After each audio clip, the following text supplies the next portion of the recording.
શિયાળાની શરૂઆત થતાં જ શરદી કફ અને ઉધરસના બનાવોમાં વધારો થવા પામ્યો છે। ત્યારે સાબરકાંઠા જિલ્લામાં પણ હાલમાં જિલ્લાના મોટાભાગના પ્રાથમિક આરોગ્ય કેન્દ્રથી લઈને સામૂહિક આરોગ્ય કેન્દ્રમાં દર્દીઓની ભારે ભીડ જામી છે।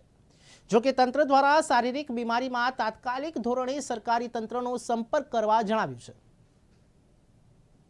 સમગ્ર વિશ્વમાં કોરોના મહામારીનો ભય હજુ યથાવત છે। સાથોસાથ ગુજરાત સહિત દેશમાં પણ હજુ કોરોના વધી રહ્યો છે। ત્યારે હાલમાં ઠંડીનો પ્રકોપ વધતા શરદી ખાંસી અને કફના દર્દીઓમાં વધારો થયો છે। જો કે કોરોના મહામારી તેમજ વાતાવરણજન્ય રોગોમાં ખૂબ જ સામ્યતા હોવાના પગલે હાલના તબક્કે આવા દર્દીઓએ તાત્કાલિક ધોરણે સિવિલ હોસ્પિટલનો સંપર્ક કરવો જરૂરી બન્યો છે।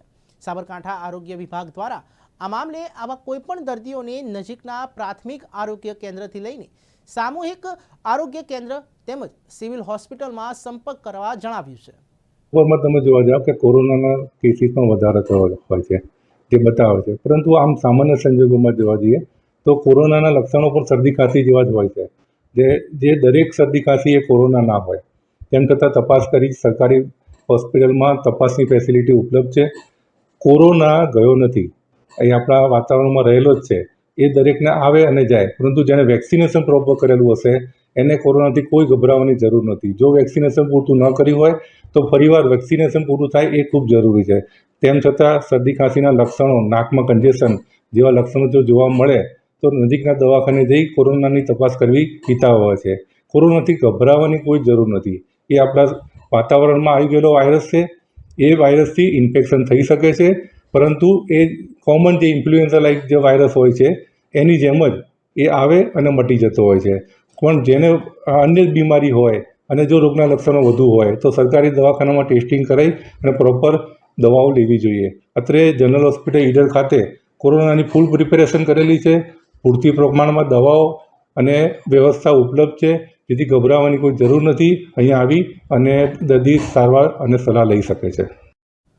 ત્યારે સામાન્ય રીતે ઠંડી વધતા શરદી કફ અને ઉધરસના દર્દીઓમાં વધારો થતો હોય છે। જો કે કોરોના મહામારીમાં પણ આ જ પ્રકારની દર્દીઓની સ્થિતિ સર્જાતી હોય છે, જેના પગલે બંને વચ્ચે પાતળી ભેદરેખા મહત્વની બની રહે છે। જેથી આવા દરેક દર્દીઓએ તાત્કાલિક ધોરણે સિવિલ હોસ્પિટલનો સંપર્ક કરે તો વધતા જતા કોરોના સહિત વાતાવરણજન્ય રોગોમાં પણ ખૂબ ઝડપી કંટ્રોલ આવી શકે છે। ડિસેમ્બરની આજુબાજુના મહિનાઓમાં જ્યારે ઠંડીનો પ્રકોપ વધે છે ત્યારે સવાર અને સાંજના ટેમ્પરેચરમાં ખૂબ ડિફરન્સ જોવા મળતો હોય છે, જેના કારણે એલર્જી છે, વાયરસ છે, એવા જે ચેપી રોગો કહેવાય એ પ્રકારના રોગોનું પ્રમાણ વધારે જોવા મળતું હોય છે। સાબરકાંઠામાં હાલમાં પણ ઠંડીનો પ્રકોપ જે ચાલુ થયો છે એના કારણે રાત્રિનું ટેમ્પરેચર જોવા જઈએ તો 10થી 12 ડિગ્રી જેટલું થતું હોય છે, જેના કારણે જે હવામાં રહેલી જે રજકણો વાયરસ જે છે એ સેટલ થાય અને શ્વાસમાં જવાથી એલર્જી અને વાયરલ ઇન્ફેક્શન જેવા કેસીસ જોવા મળતા હોય છે। અત્રે જનરલ હોસ્પિટલ ઈડર ખાતે સામાન્ય જે દર્દી રૂટીનમાં આવતા હોય છે ઓપીડીને કેસીસને જોવા જઈએ તો એમાં 10થી 20% જેટલો વધારો થયો છે। અને ઇન્ફ્લુએન્ઝા લાઇક ઇલનેસ જે કહેવાય કે શરદી ખાંસીના કેસો છે તેમાં પણ રોજના 50થી 60 જેટલા કેસો, એટલે એમાં પણ સારો વધારો જોવા મળ્યો છે। સામાન્ય રીતે આ રોગ સેલ્ફ લિમિટિંગ હોય છે, એમાં કોઈ સારવારની ખાસ જરૂર પડતી નથી। ગભરાવા જેવું કશું હોતું નથી તેમાં। તેમ છતાં તમને જો વધુ તકલીફ હોય તો ડૉક્ટરની સલાહ લેવી જોઈએ। એમ રોગના લક્ષણો જોવા જઈએ તો તેમાં શરદી ખાંસી, ઉધરસ આવી, નેઝલ કન્જેશન છે, એવા લક્ષણો જોવા મળતા હોય છે। પરંતુ જો તેમાં વધારો જોવા મળે કે ફેફસામાં ઇન્ફેક્શન થાય તો સરકારી ડૉક્ટર અહીં આગળ ઉપલબ્ધ છે। ડૉક્ટરની સલાહ લેવી અને ડૉક્ટરની સલાહ પ્રમાણે જ દવા ગોળીઓનું લેવાનું રાખવું જોઈએ। વધુ દર્દ હોય, વધુ તકલીફ હોય તો ડૉક્ટરની સલાહ મુજબ જરૂર પડે તો દાખલ થવું પણ હિતાવહ છે। સામાન્ય રીતે આ પ્રકારના રોગોમાં દર્દીએ જાતે જ સારવાર લેવી જોઈએ। ભીડભાડવાળી જગ્યામાં જવાનું ટાળવું જોઈએ। જેને ઇન્ફેક્શન થયું હોય એની સાથે જવાનું પણ ટાળવું જોઈએ। માસ્ક પહેરવો, ના હોય તો રૂમાલ ઢાંકવો, શરદી ખાંસી થઈ હોય તો હાથ રૂમાલ રાખવો, બીજાને ઇન્ફેક્શન ના થાય તે માટેનું ખાસ ધ્યાન રાખવું જોઈએ।